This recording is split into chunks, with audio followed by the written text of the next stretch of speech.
আসসালামু আলাইকুম। এই জায়গাটা হলে ওমান মাস্কাট সিপা এরিয়া। সাগর পরে আমার একটা প্রজেক্ট চলে, এখানে এই বিল্ডিংয়ে আমার কাজ চলে। সো আসলাম, যখন একটা ভিডিও করলাম। সাগর পাড়ে যেহেতু অনেক ক্ষতি হয়েছে, শাহিন যখন হয়েছিল ওমানে রাস্তাঘাট সব ভেঙে গেছে এখান থেকে। আমি যে বিল্ডিং কাজ করি তার সামনে মোটামুটি এখানে ঠেকাই রাখছে। আমার গাড়ি এখানে পার্কিংয়ে আছে এই যে। তো আলহামদুলিল্লাহ, এই যে আপনাদের দেখাইতেছি, খুব সুন্দর একটা দৃশ্য, ভালো লাগতেছে আমার কাছে, তাই আর কি সবাইকে শেয়ার করলাম।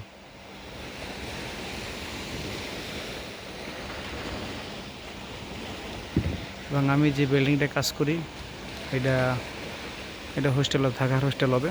তো এখানে ফ্ল্যাট হিসেবে নেওয়া যাবে।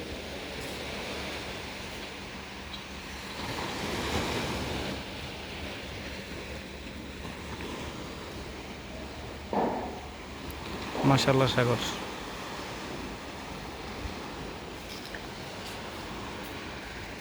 অনেক সুন্দরই লাগতেছে।